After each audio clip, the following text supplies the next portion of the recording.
بسم اللہ الرحمن الرحیم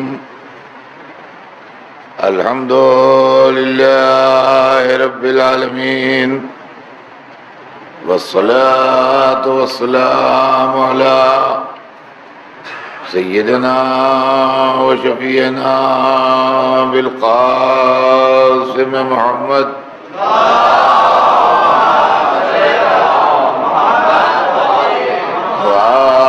الطيبين الطاهرين المعصومين ولعنة الله على أعدائهم أجمعين من يومنا هذا إلى يوم الدين أما بعد فقد قال الله سبحانه تبارك وتعالى في كتابه المبين وهو أصدق الصادقين إنما وليكم الله ورسوله والذين آمنوا الذين يقيمون الصلاة ويؤتون الزكاة وهم راكعون صلوات بھیجیں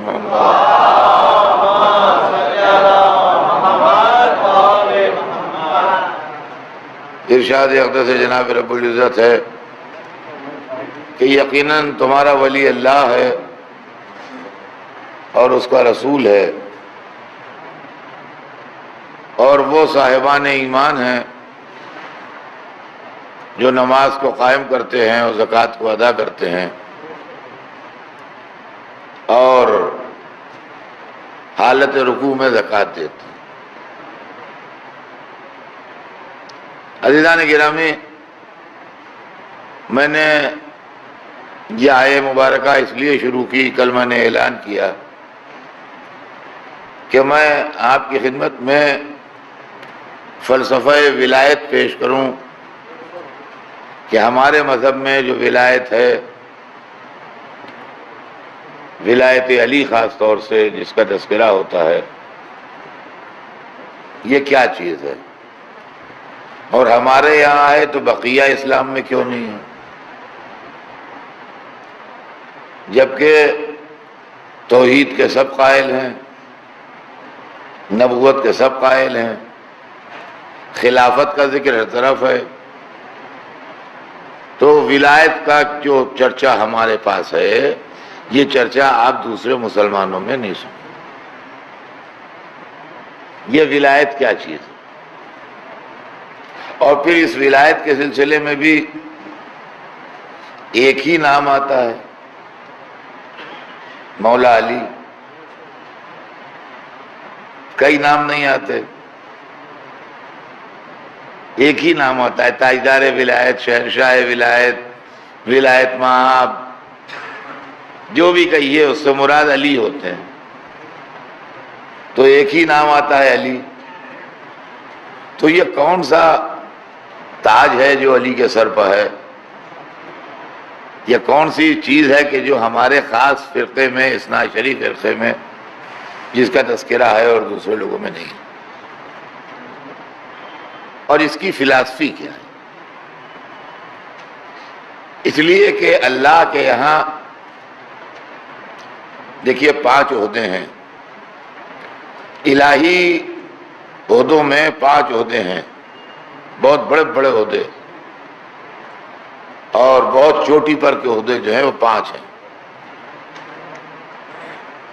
نبوت، رسالت، امامت، خلافت، ولایت، سب لفظیں عربی کی ہیں، ہماری مادری زبان عربی ہے نہیں، اس لیے بعض بات سمجھنے میں ہمیں تکلیف ہوتی ہے۔ یہ اللہ کے 5 بڑے عہدے ہیں جو اللہ کے خاص بندوں کو ملتے ہیں، ہمارے آپ کے جیسے لوگوں کو نہیں ملتے، جو معصوم ہوں، جن کو اللہ نے سلیکٹ کیا ہے، چنا ہے، منتخب کیا ہے، ان لوگوں کو ملتے ہیں۔ کیا ملتا ہے؟ کوئی نبی بنتا ہے، کوئی رسول بنتا ہے، کوئی امام بنتا ہے، کوئی خلیفہ بنتا ہے، کوئی ولی بنتا ہے۔ سب کے معنی کیا ہیں، بنتا ہے تو کیا ہو جاتا ہے، کیا ہے۔ میں چاہتا ہوں کہ میرے بچے جو ہیں وہ اس کو اچھے طریقے سے سمجھیں، تاکہ کبھی زندگی میں کوئی مسئلہ آئے تو ان کے ذہن میں الجھن نہ پڑے کہ یہ کیا ہے، نبی کیا ہے، امام کیا ہے، رسول کیا ہے، خلیفہ کیا ہے، ولی کیا ہے۔ دیکھیے نبی عربی لفظ ہے، سب لفظیں عربی ہیں، یہ ذہن میں رکھیے گا، سب لفظیں عربی ہیں، اردو کی یا ہندی کی یا گجراتی کوئی لفظ نہیں، سب لفظیں عربی۔ نبی جو ہے وہ عربی لفظ ہے۔ نبی کا ورب ہے نبا، جی آپ، نبی کا ورب ہے نبا۔ نبا کے معنی ہے خبر، نیوز، اطلاع، اسی سے بنا ہے نبی، خبر دینے والا، نیوز دینے والا، اطلاع دینے والا، سمجھے آپ؟ جو ادھر کی خبر ادھر دے، جو اللہ کی مرضی کی خبر ہمیں دے، جو مذہب کی خبر ہمیں دے، جو یہ اطلاع دے ہمیں، انفارمیشن دے ہمیں کہ کیا حلال ہے، کیا حرام ہے، کیا جائز ہے، کیا ناجائز ہے، وہ نبی ہے۔ واضح ہوئی بات؟ جو اطلاع ادھر کی، جو نیوز ادھر کی ہے وہ ادھر دے، وہ نبی ہے۔ رسول ارسال عربی کا لفظ ہے جس کے معنی ہے بھیجنا۔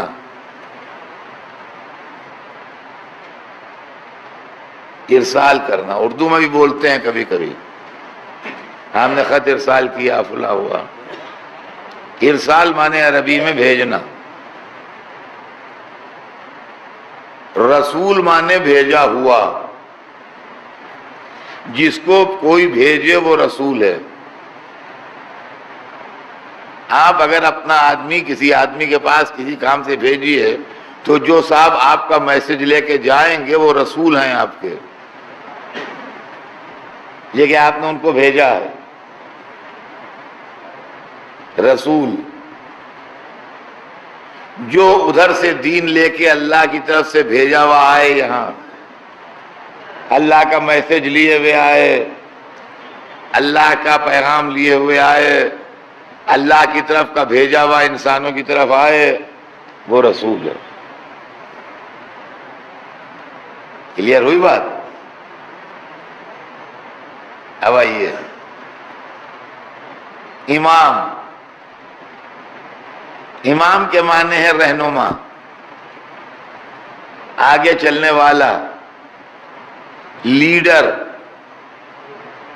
جس کو فالو کیا جائے وہ امام ہے، جو آگے آگے چلے، راستہ بتاتا وہ چلے، جس کے پیچھے بھیڑ چلے اور لوگ چلے، وہ امام ہے۔ تو مسلمانوں کی، ملت کی، انسانوں کی قیادت کرنے کے لیے، رہبری کرنے کے لیے، لیڈرشپ کے لیے اللہ جس کو چن لے وہ امام ہے۔ اور کیا ہم نے خلیفہ، عربی زبان کا لفظ ہے یہ بھی، خلف کہتے ہیں پیٹھ کے پیچھے کو، خلف عربی میں پیچھے کو کہتے ہیں، جو کسی کے بعد آئے، کسی کی جگہ آ کے بیٹھے، کسی کے پیچھے پیچھے آئے، کسی کی نیابت کرے، کسی کا سکسیسر ہو، وہ خلیفہ ہے۔ زمین پر اللہ کی نیابت کرے تو خلیفۃ اللہ فی الارض ہے، رسول کی نیابت کرے رسول کا خلیفہ ہے۔ یہ لفظ خلیفہ کے معنی، یہ عربی کی لفظیں ہیں اور یہ اس سب کے معنی ہیں. اور میں سمجھتا ہوں کہ اتنی ڈیٹیل سے میں نے آپ کے سامنے جو عرض کیا تو میرے بچے اب سمجھ گئے ہوں گے معنی، ان کے دماغ میں معنی اس کے بیٹھ گئے. اب آئیے ولی کیا ہے؟ محمد والے محمد صلی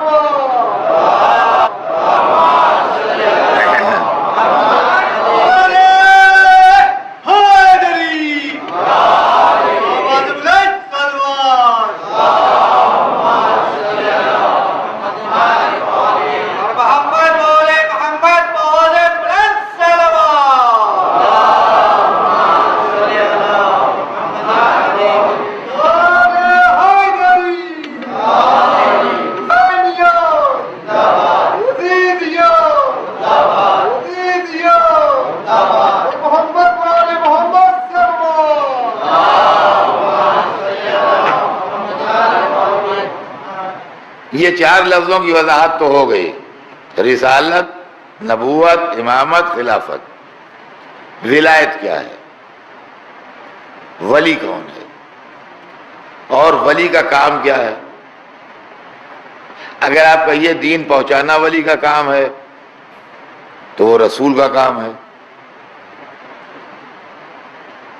رسول موجود ہے اس کے لیے. اگر آپ کہیے ادھر کی خبریں دینا کام ہے ولی کا تو وہ نبی کا کام ہے. اگر آپ کہیے قیادت کرنا، لیڈرشپ، رہنمائی کرنا، راستہ دکھانا ولی کا کام ہے تو وہ امامت کا کام ہے.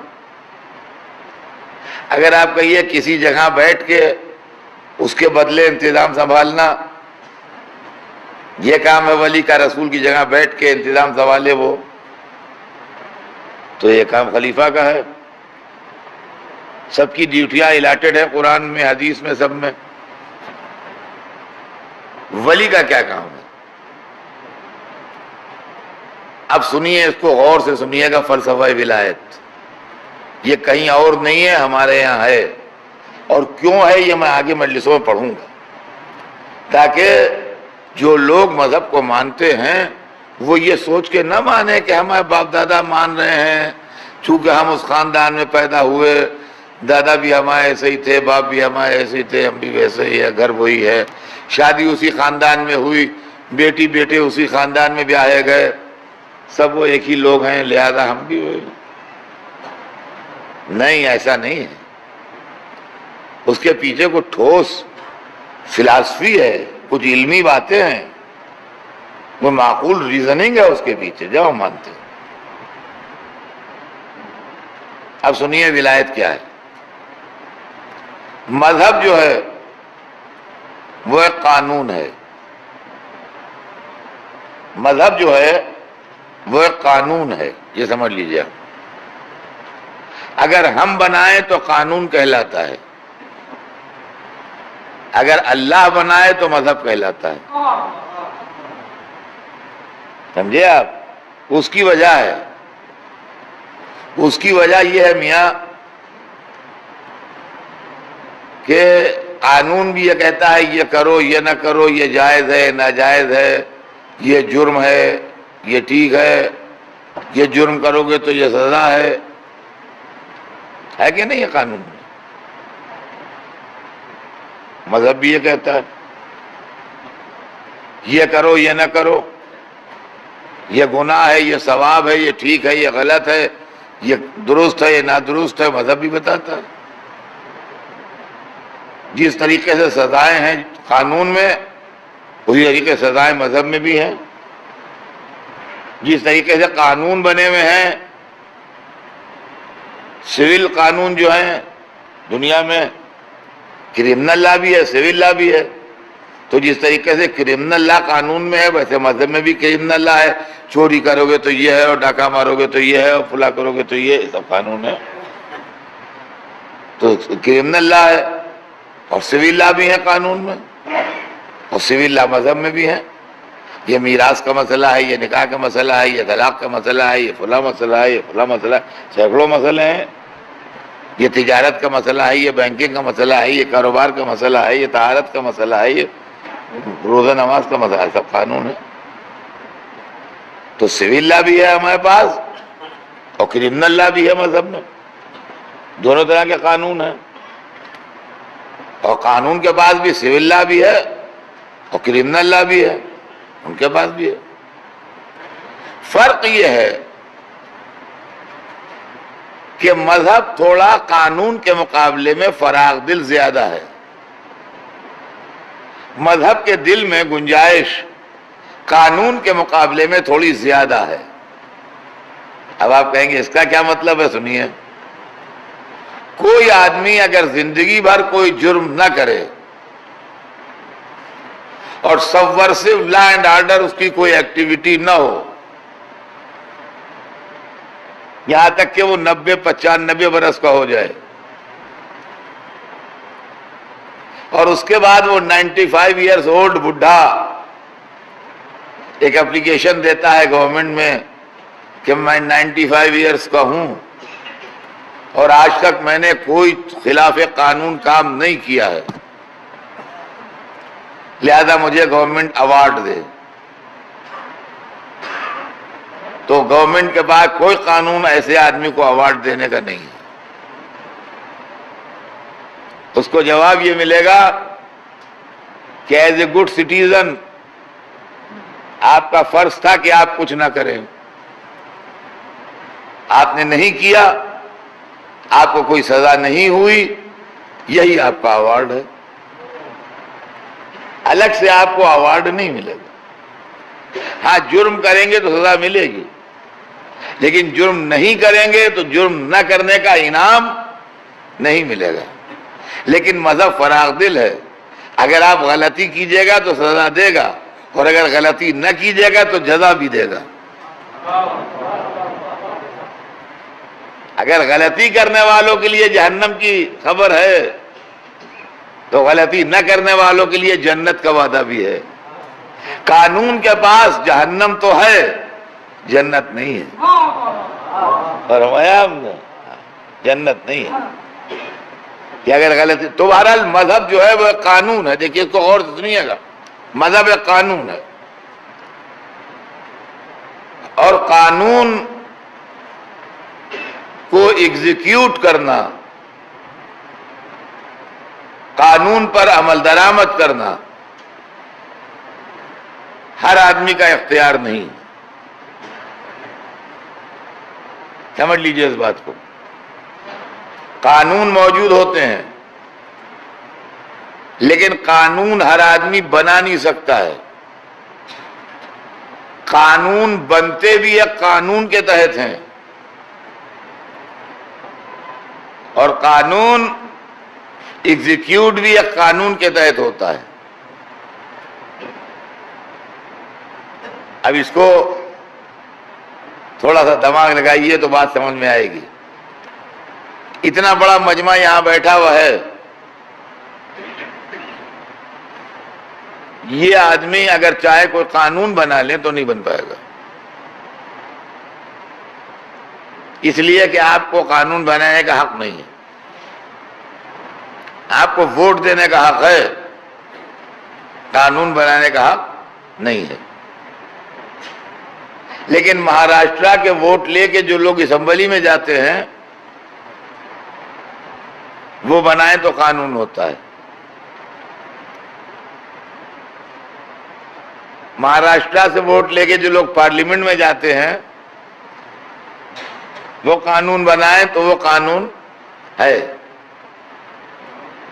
اب جب وہ قانون بن گئے تو یہ پبلک اس کو ایگزیکیوٹ بھی نہیں کر سکتی، یعنی اس پر عمل درآمد آپ نہیں کروا سکتے۔ قانون تو ہے مگر قانون پر عمل درآمد کروانے کا حق آپ کو نہیں ہے۔ چور کو جیل ہوتی ہے، کوئی آدمی چوری کرے تو اور اس پر چوری کا جرم ثابت ہو جائے تو جج اس کو جیل میں بند کر سکتا ہے۔ آپ کی دکان کے سیلس مین نے آپ کی دکان میں چوری کی، آپ نے اس کو بند کر دیا، الٹے آپ کا کیس چل جائے گا۔ باوجود اس کے کہ اس نے چوری کی، چوری ثابت ہے اس پر، لیکن پھر بھی آپ کا کیس چل جائے گا۔ کیوں چل جائے گا؟ اب سے بھیجا کا۔ آپ کون ہوتے تھے بند کرنے والے؟ آپ کی دکان میں چوری کی تھی، ٹھیک، آپ پولیس میں رپورٹ کرتے، پولیس کو گرفتار کر کے عدالت میں پیش کرتی، عدالت تحقیقات کرتی، فیصلہ ہوتا، چوری اس پر ثابت ہوتی، عدالت سزا دیتی، وہ جیل میں بند ہوتا۔ آپ نے جو اس کو ایک کمرے میں لے جا کے لاک اپ میں بند کر دیا، تو یہ آپ نے جرم کیا ہے۔ کیا جرم کیا ہے؟ وہ قانون جس کو ایگزیکیوٹ کرنے کی پاور آپ کے پاس نہیں تھی، آپ نے ایگزیکیوٹ کیا ہے۔ بات سمجھ میں آ رہی ہے نا؟ لہذا آپ نے جرم کیا۔ ہمارے ہندوستان کا بڑا مشہور قانون ہے 302، قتل عمد، کسی کو جان بوجھ کے مار ڈالنا، انٹینشنلی مرڈر کرنا کسی کا، اور اس کی سزا ہے پھانسی، ہینگ ٹل ڈیتھ۔ ہمارے سامنے ایک آدمی نے ایک آدمی کو جان بوجھ کے مار ڈالا، بے جرم خطا، ہم نے اپنے آدمیوں کے ذریعے اس کو پکڑوایا، اور سامنے درخت لگا ہوا تھا نیم کا، اس میں اس کو پھانسی دلوا دی۔ اس لیے کہ قانون کی کتاب میں لکھا ہے کہ جو قانون کسی کو قتل عمد کرے اس کو پھانسی دے دو۔ ذرا دیر میں پولیس آ گئی، کہا کس نے دی اس کو پھانسی؟ ہم سمجھے یہ ہمارے لیے انعام لائے ہیں کہ بہت جلدی آپ نے نپٹا دیا ایک معاملہ، شکریہ۔ ہم آگے بڑھ گئے، ہم نے کہا یہ پولیس وین تیار ہے، تشریح کیے۔ ہائے بھائی ہم نے کیا جرم کیا؟ ہم کوئی قاتل ہیں؟ کوئی نہیں، تو قاتل تھا، اس کو ہم نے پھانسی دے دی۔ کہا آپ کون ہوتے ہیں پھانسی دینے والے؟ آپ پولیس میں رپورٹ کرتے، اس پر کیس چلتا، قانون ہاتھ میں لینے والے آپ کون ہوتے ہیں؟ تو جو حکومت قانون بناتی ہے وہی حکومت لمبی تنخواہیں دے کے اونچی کرسیوں پر ججز کو بٹھاتی ہے۔ دیکھیے غور کیجئے گا، جو حکومت قانون بناتی ہے وہی حکومت لمبی تنخواہیں دے کے اونچی کرسیوں پر ججز کو بٹھاتی ہے۔ اور فرمایا ہم نے، اور وہ جج جو فیصلہ کرتا ہے وہ قانون ہوتا ہے۔ آپ کے فیصلہ کر دینے سے قانون نہیں ہوگا، نہ آپ کے کہنے سے کسی کو جیل ہوگی، نہ آپ کے کہنے سے کسی کو جرمانہ بھرنا پڑے گا، نہ آپ کے کہنے سے کسی کو پھانسی ہوگی۔ قانون موجود ہے، کتاب موجود ہے، سب کچھ موجود ہے، لیکن اس کے باوجود بھی اونچی کرسیوں پر جج بیٹھے ہیں جو قانون کا انٹرپریشن صحیح جانتے ہیں کہ کیا صحیح ہے کیا غلط ہے۔ اب سمجھے آپ کہ کتاب خالی کیوں کافی نہیں ہے، بتانے والا کیوں ضروری ہے۔ صلوات بھیجتے ہیں محمد والے۔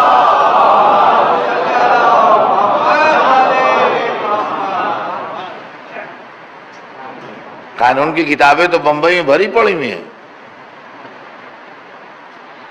آپ کو پڑھنے کا شوق ہو جتنی چاہے کتابیں خرید لائیے،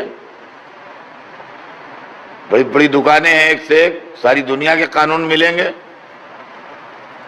لیکن پڑھ لینے سے آپ کو یا ڈگری حاصل کر لینے سے وہ حق نہیں مل جائے گا کہ آپ قانون ایگزیکیوٹ کریں۔ وہ حق جج کو ہے جس کو سرکار نے بٹھایا ہے، وہ قانون کو ایگزیکیوٹ کرے گا۔ اب سمجھیے آپ ولایت کیا ہے؟ ولایت مذہبی قانون کے ایگزیکیوٹ کرنے کے پاور کا نام ہے۔ دیکھیے بچے سمجھے، یہ بڑی لمبی تمہید ہو گئی اس کے لیے۔ ولایت مذہبی قانون کے ایگزیکیوٹ کرنے کے پاور کا نام ہے۔ مذہبی قانون پر عمل درآمد کرانے کی پاور کا نام ہماری شریعت میں ولایت ہے۔ اور ہم نے اب جو لوگ کہتے ہیں کہ اوروں نے بھی اچھے اچھے کام کیے ہیں صاحب، آپ سوائے علی علی کی اور کسی کا نام نہیں لیتے، ضرور کیے ہوں گے، ان کو پاور کس نے دی تھی؟ صلوات بھیجتے ہیں محمد والے۔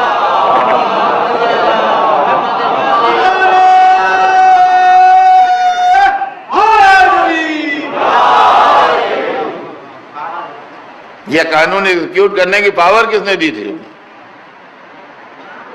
کس حق سے کیا آپ نے؟ قاتل کو پھانسی دے دی، کیسے دے دی آپ نے پھانسی؟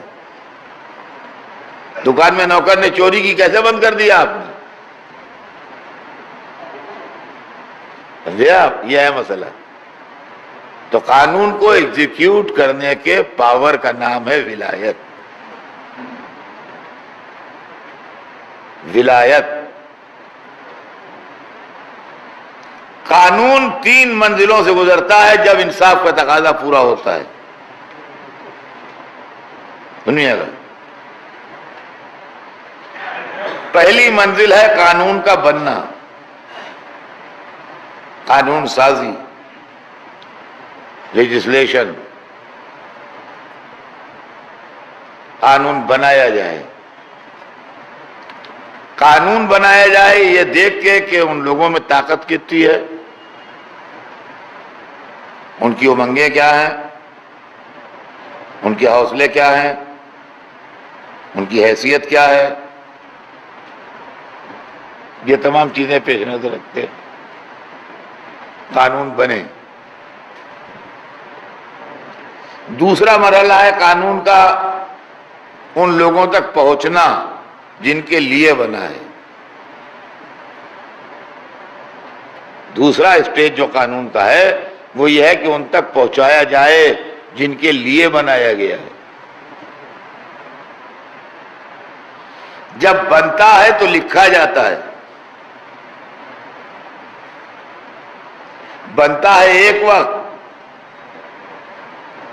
کاغذ پر لکھ لیا جاتا ہے،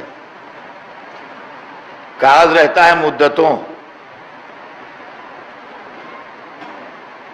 جب یہ مسجد بنی تھی کچھ قانون بنے تھے،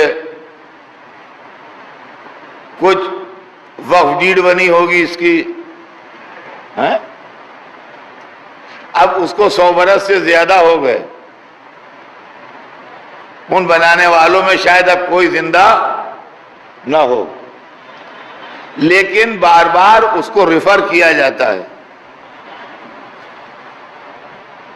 قانون یہ ہے، بھئی دیکھو وقف ڈیڈ میں یہ لکھا ہوا ہے، بھئی دیکھو مسجد کے فلاں اس میں یہ لکھا ہوا ہے،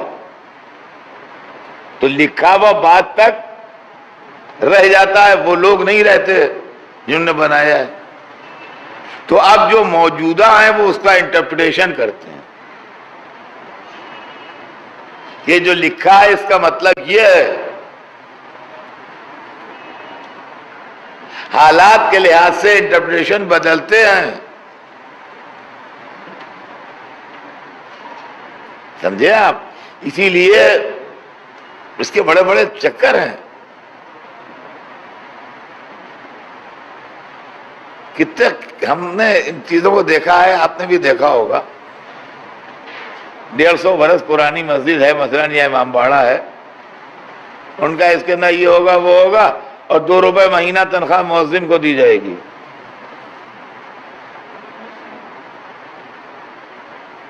اب 1875 میں جو اس نے ڈیڈ کی تھی اس میں لکھا تھا کہ 2 روپے مہینہ پر اس میں مؤذن رکھا جائے گا۔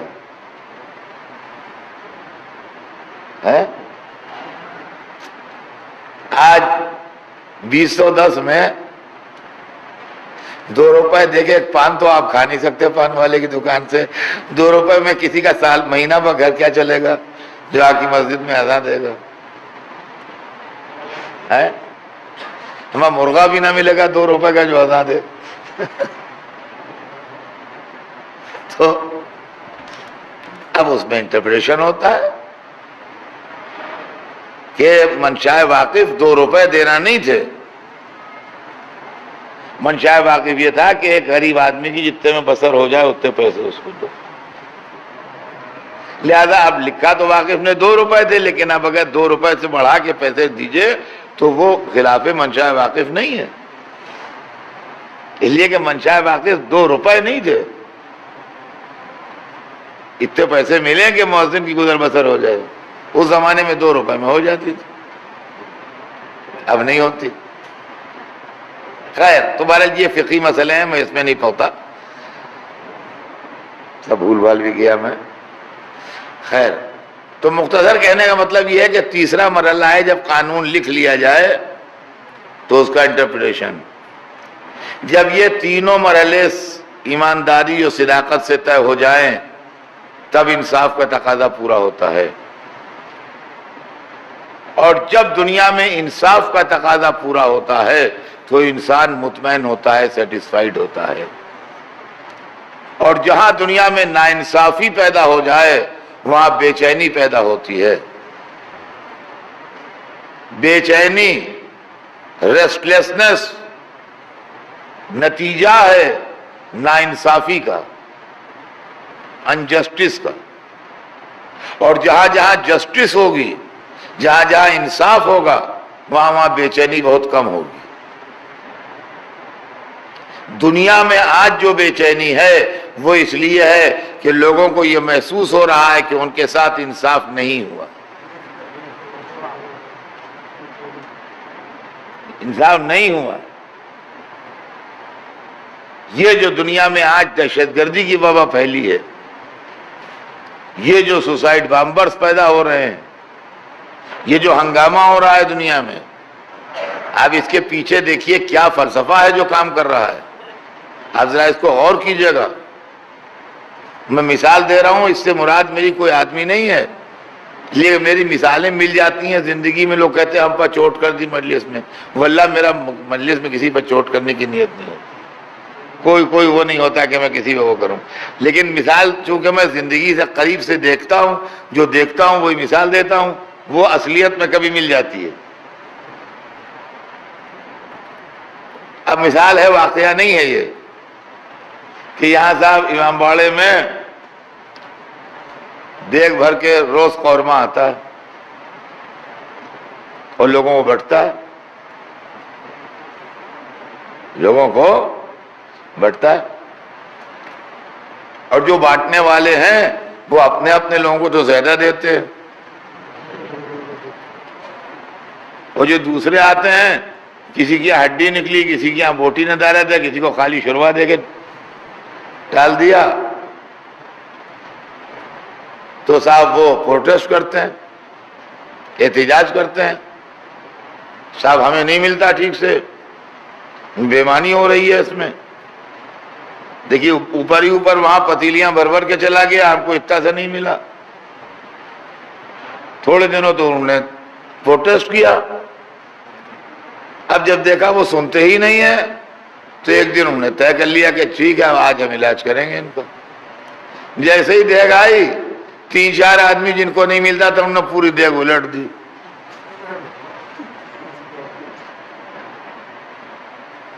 سارا قورمہ یہاں زمین میں بکی. ان کا لوہیا بانٹ دو جتنا سمجھ میں ہے. ان کا یہ کیا کیا، ان کا ٹھیک ہے، نہ جب ہم نہیں کھائیں گے تم بھی نہیں کھاؤ گے، نہ ہم کھائیں نہ تم کھاؤ، تم بھی روکھی روٹی کھاؤ ہم بھی روکھی روٹی کھاؤ. یہ ہے دنیا میں آج. سمجھ لیجئے آپ معاملے کو. اور اس کا علاج طاقت نہیں ہے، طاقت وقتی علاج ہے. یہ مصیبت 4 دن کے بعد پھر آئے گی، 2 دن کے بعد پھر آئے گی. اس کا علاج ہے انصاف. اگر انصاف ہونے لگے تو ہر آدمی مطمئن ہو جائے گا کہ ہاں ایسا بانٹنے والا لے آئیے جو انصاف سے بانٹے، سب خوش ہو جائیں گے، سب خوشی خوشی آئیں گے، خوشی خوشی جائیں گے، اس لیے کہ انصاف ہو رہا ہے. اب سمجھے آپ، جو ہماری پرانی مذہبی کتابوں میں لکھا ہے کہ جب ہمارے امام آئیں گے تو دنیا میں انصاف کی حکومت قائم ہوگی. اب سمجھا فلسفہ انصاف کیا ہے. آج نہ ایٹمک پاور انصاف کر سکتے ہیں، نہ سپر پاور انصاف کر سکتے ہیں. انصاف کرنے کے لیے امام معصوم چاہیے ہے کہ جس کی عدالت پر کسی کو ڈاؤٹ نہ ہو. صلوات بھیجتے ہیں.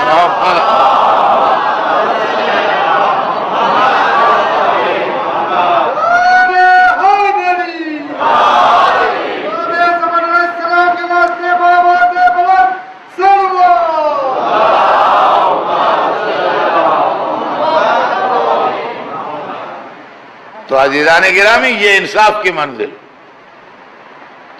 ہر ایک انصاف نہیں کر سکتا ہے، انصاف امام معصوم کرے گا، ہر ایک کے بس میں نہیں ہے کہ وہ انصاف کرے۔ تو تیسری منزل ہے قانون کا انٹرپریشن۔ جب قانون کا انٹرپریشن قانون بنانے والے کی مرضی کے مطابق ہوگا تو دنیا میں امن قائم ہوگا۔ ہمارے پاس جو ولایت ہے اس کا فلسفہ یہی ہے، اللہ ولی ہے، رسول ولی ہے، علی ولی ہے، یہ تین ولایتیں ہیں ہمارے پاس۔ اللہ ولی ہے کیا مطلب؟ قانون کو بنانے کی اتھارٹی ہے اس کے پاس۔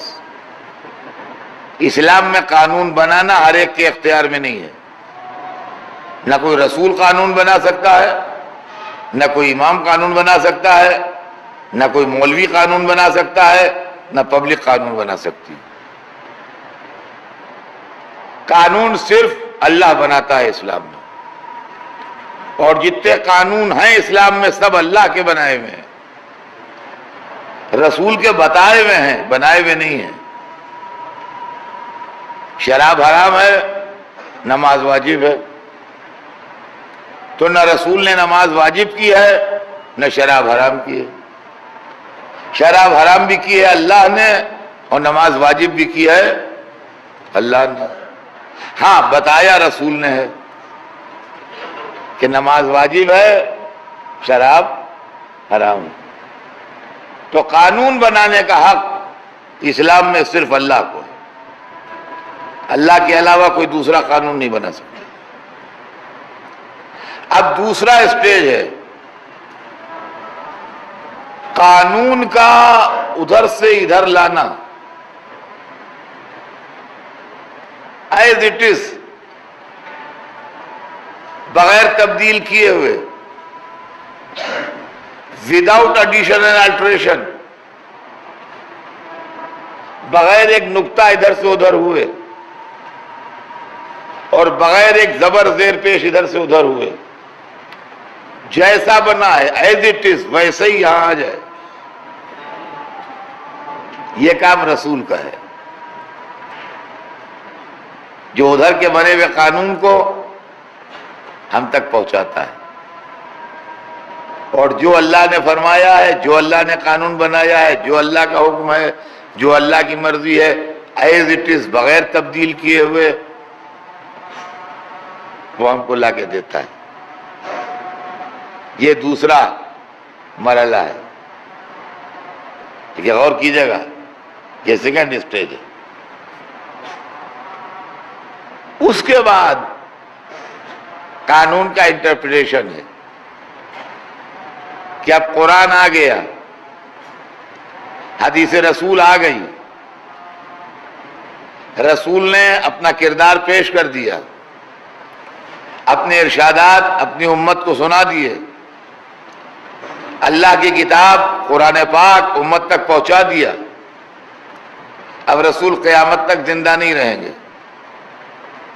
ایک وقت آئے گا جب ان کی رحلت ہو جائے گی، انتقال فرما جائیں گے، لیکن قیامت تک قانون رہے گا، قرآن رہے گا، رسول کی حدیثیں رہیں گی، ان کے ارشادات رہیں گے کاغذ پر لکھے ہوئے۔ تو یہ جو رہیں گے ان کا کوئی انٹرپریشن کرنے والا بھی تو ہو۔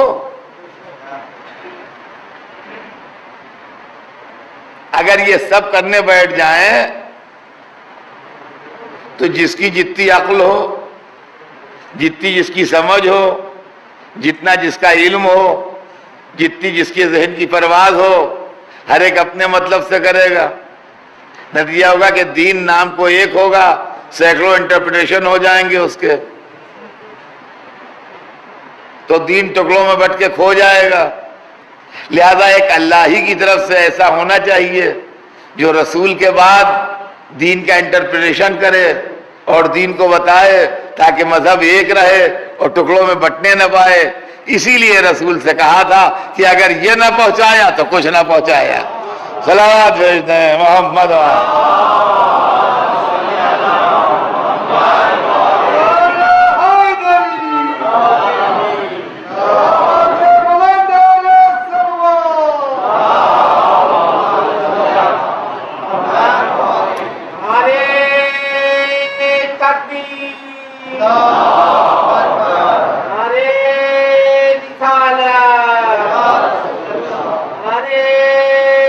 حیدری آواز بلند حیدری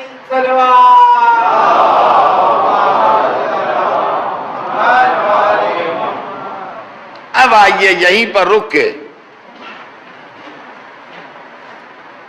میرے بچے اور میرے نوجوان فلسفہ ختم نبوت بھی سمجھ لیں. نبوت کیوں ختم ہوئی اور امامت کیوں شروع ہوئی؟ بھائی کس لیے؟ دین کی گاڑی ٹھیک چلی جا رہی تھی،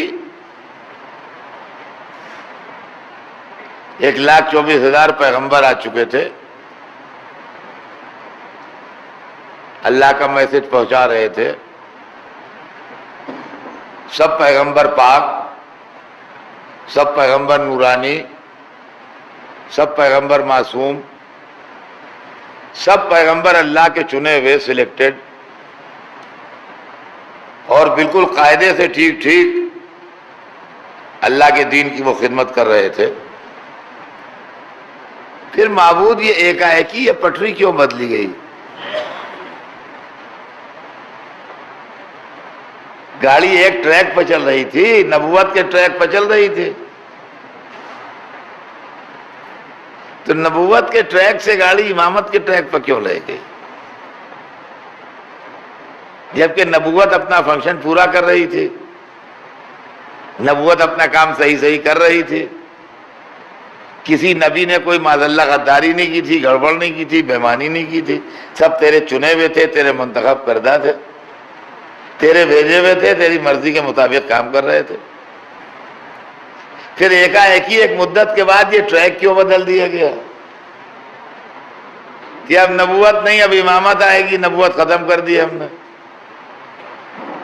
کیا بگاڑا تھا نبوت نے جو نبوت ختم کر دی؟ کیا خرابی پیدا ہو گئی تھی نبوت میں جو نبوت ختم کر دی؟ اور یہ گاڑی کی پٹری کیوں بدل دی جس کے نتیجے میں کوئی ڈریلمنٹ بھی ہوا؟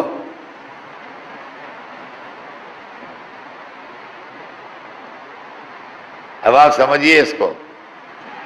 عالم اسلام میں آپ کے یہاں تو نہیں ہے الحمدللہ، ہمارے یہاں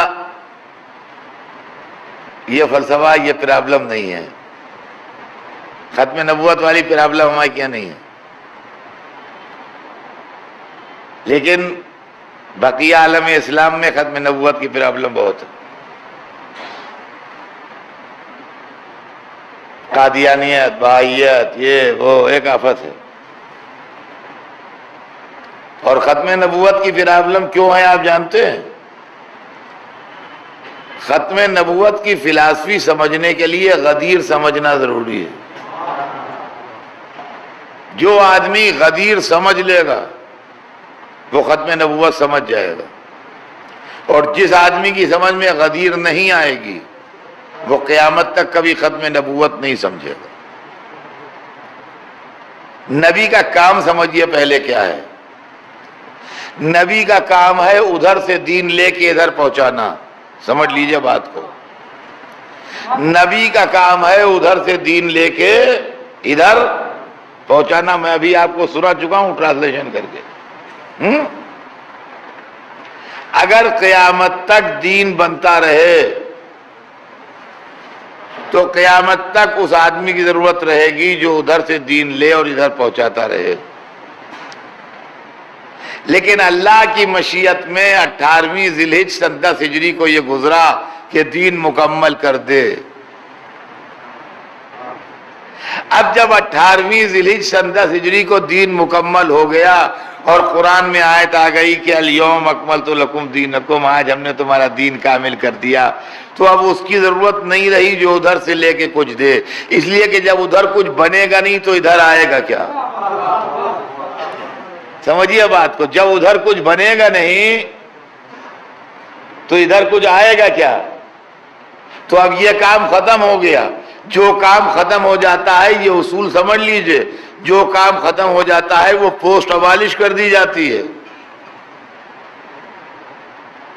اب یہ کام ختم ہو گیا کہ جو ادھر سے لے اور ادھر پہنچائے، لہذا نبوت کو ختم کر دیا گیا، اس لیے کیا ادھر سے کچھ بنے گا نہیں اور ادھر کچھ آئے گا نہیں، لیکن جو آ گیا ہے اس کا انٹرپریٹیشن ہونا ضروری ہے، لہذا امامت کو صبح قیامت تک کے لیے اس کی جگہ پر قائم کیا تاکہ مذہب کا انٹرپریٹیشن ہوتا رہے۔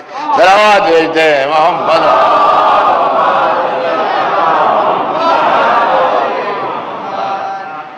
یہ ہے حضور اس کا فلسفہ۔ بات کہ اللہ زندگی رہی تو کل آگے بڑھے گی، یہی دین کو بچانے کا مسئلہ تھا اور یہی حفاظت دین کا مسئلہ تھا جس کے لیے حسین مظلوم اپنے گھر سے نکلے۔ محرم کا چاند فلک پر نمودار ہو گیا، کل ایام اعزا کی پہلی ہے اور آج چاند رات ہے۔ چاہنے والے جمع ہیں، حسینیت کی شمع روشن ہو گئی اور پروانے بڑی تعداد میں مجلس میں موجود ہیں۔ ہماری جانیں نثار ہوں ان بے کسوں پر جنہوں نے دین کو بچانے کے لیے اپنا گھر چھوڑا، اپنا وطن چھوڑا، اپنے رشتہ دار چھوڑے، سر سے کفن باندھ کے نکلے کہ ہمیں اللہ کے دین کو بچانا ہے اور ہمیں اسلام کو اپنی جان دے کے ایک نئی زندگی دینا ہے۔ ہماری جانیں قربان ہوں ان 72 شہیدوں پر جنہوں نے اپنی جان تو دے دی مگر صبح قیامت تک کے لیے اس پیغام کو بچا لیا جو اللہ کے رسول نے پہنچایا تھا۔ سوال بیعت پر حسین نے مدینہ چھوڑا اس لیے کہ حرم رسول تھا، نہیں چاہتے تھے کہ مدینے میں کچھ تو خون ہو۔ مکے میں آ کے قیام کیا، مکہ حرم خدا ہے اور مکے میں کسی جانور کو ستانا بھی ناجائز ہے، مکے میں درختوں کو کاٹنا بھی صحیح نہیں، لیکن حسین کے قاتل لباس احرام میں خنجر چھپائے ہوئے حاجیوں کی بھیڑ میں شامل ہو کے آ گئے۔ حسین نہیں چاہتے تھے کہ مکے کی زمین پر خون نحق بھی گرے اور ان کی قربانی رائگا جائے۔ انہوں نے قربانی رائگا نہ ہونے دی، حج کو عمرے سے بدل کے مکہ چھوڑ دیا۔ 8ویں ذی الحجہ تھی، لوگ مشکوں میں پانی بھر رہے تھے، دسترخوانوں میں روٹیاں لپیٹ رہے تھے، احرام باندھ کے مکے سے نکلنے کی تیاریاں کر رہے تھے، اور حسین خانہ کعبہ کی عزت بچانے کے واسطے، حج کو صبح قیامت تک زندگی بخشنے کے واسطے اپنے چھوٹے سے قافلے کو لیے ہوئے باہر نکل رہے تھے مکے سے۔ راوی کہتا ہے کہ ظہر کی نماز کے وقت میں نے دیکھا کہ باب ابراہیم پر کچھ ہلچل ہے۔ اب جو غور سے دیکھا تو یہ دیکھا کہ حسین دوہرے انسانی حلقے میں حرم میں داخل ہو رہے ہیں۔ حسین کو بنی ہاشم اپنے گھیرے میں لیے ہیں اور بنی ہاشم کو حسین کے شیعہ اپنے گھیرے میں لیے ہیں، اور حسین یہ کہتے ہوئے حرم میں داخل ہو رہے ہیں کہ قسم اس پروردگار کی جس کے قبضے میں میری جان ہے، میں موت سے نہیں ڈرتا ہوں، لیکن اس زمین کا تقدس مجھے پیارا ہے، اس زمین کا احترام مجھے پیارا ہے۔ میں قتل کر دیا جاؤں مجھے پرواہ نہیں ہے، مگر مکے کی حد سے ایک بالشت باہر نکل جاؤں، جو شرع نے مکے کی حدیں معین کی ہیں ان حدوں سے ایک بالشت باہر نکل جاؤں اور اس کے بعد قتل ہو جاؤں، مجھے پرواہ نہیں ہے۔ لیکن حدود مکہ کے اندر ایک بالشت اندر رہتے ہوئے قتل ہوں، یہ قتل مجھے گوارا نہیں ہے۔ میرے قاتل آ چکے ہیں، لہذا میں اس سال حج نہ کروں گا، میں اپنے حج کو عمرے سے بدل کے جا رہا ہوں۔ حسین نے سخت حفاظتی انتظامات میں حج کیا، عمرہ ادا کیا اور عمرہ ادا کر کے مکے سے باہر چلے گئے۔ 8ویں تاریخ اب یہ قافلہ کربلا کی طرف جا رہا ہے، منزلیں طے ہو رہی ہیں۔ میں آپ کو کل بتا چکا کہ راستے میں خبر شہادت جناب مسلم ملی۔ اگر حسین کا مقصد حکومت ہوتی، اگر حسین کا مقصد اقتدار پر قبضہ کرنا ہوتا تو وہیں سے قافلے کا رخ بدل جاتا، وہیں سے قافلے کا رخ مڑ جاتا کہ کوفے والے ہمارے خلاف ہو گئے ہیں، اب ہم کوفے نہ جائیں گے۔ لیکن حسین اسی منزل کی طرف بڑھتے رہے۔ اس کا مطلب یہ ہے کہ وہ تمنا حکومت میں نہیں جا رہے تھے، وہ آرزو شہادت میں جا رہے تھے۔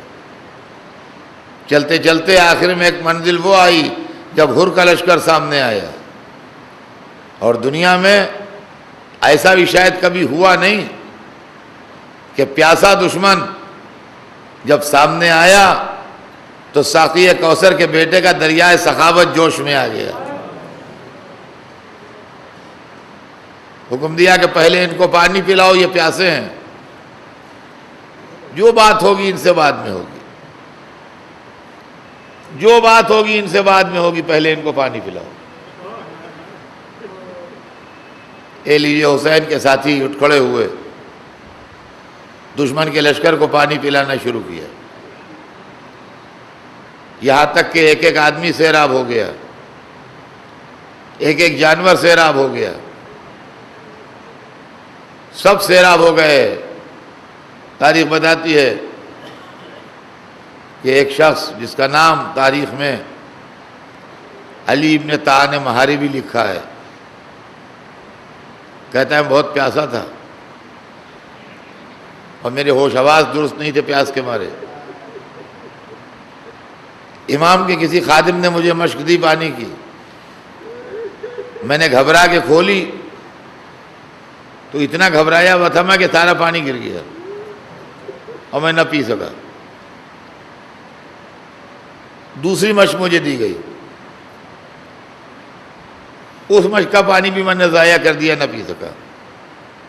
وہ کہتا ہے میں نے دیکھا ایک بزرگ کرسی بیٹھے تھے سامنے، اٹھتے خود، انہوں نے مشکیزہ اتارا، اپنے ہاتھ سے کھولا، بڑے پیار سے مجھے پانی پلایا۔ کہتا ہے جب میں سیراب ہو گیا اور میرے ہوش حواس درست ہو گئے تو میں نے بعد میں ایک شخص سے پوچھا کہ یہ کون صاحب ہیں؟ انہوں نے مجھے بڑے پیار سے پانی پلایا ہے اپنے ہاتھ سے۔ کہا تم نہیں جانتے، یہی حسین ابن علی ہیں،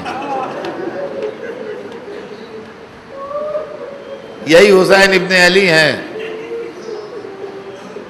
صبح قیامت تک کے لیے انسانیت کی تاریخ کے اوپر ایک لازوال احسان چھوڑ گئے حسین ابن علی، پیاسے دشمن کو پانی پلا کے اسلام کی سچی تصویر دنیا کے سامنے پیش کر دی کہ اسلام کسی پر ظلم کرنے کا نام نہیں ہے، اسلام پیاسے دشمن کو پانی پلانے کا نام ہے۔ لیکن عزیزان گرامی، اس واقعے کے ٹھیک 10 دن کے بعد، یہ واقعہ پہلی محرم کا ہے، ہر کے لشکر سے امام کی ملاقات پہلی محرم کو ہوئی ہے، اور ٹھیک 10 دن کے بعد یہی بزرگ جو دشمن کو پانی پلا رہے تھے، یہ اپنے 3 دن کے پیاسے بچے کو ہاتھوں پر لیے کھڑے تھے، اور اس لشکر میں وہ لوگ بھی تھے جنہوں نے پانی پیا تھا۔ اور یہ کہہ رہے تھے کہ اگر میری خطا ہے تو یہ بچہ تو بے قصور ہے، یہ تھوڑی دیر میں پیاس کے مارے مر جائے گا، اس کو تھوڑا سا پانی پلا دو۔ انسانیت کلیجہ پکڑے تھی، شرافت کا منہ اترا ہوا تھا، پسینے آ رہے تھے دنیا انسانیت کو جب حسین علی اصغر کو دشمن کے سامنے لائے تھے، مگر بجائے اس کے کوئی صاحب اولاد ایک جام پانی کا پیش کرتا، ایک تیر آیا ننھے بچے کے گردن پہ لگا، بچے نے مسکرا کے باپ کو دیکھا اور ہمیشہ کے لیے ختم ہو گیا۔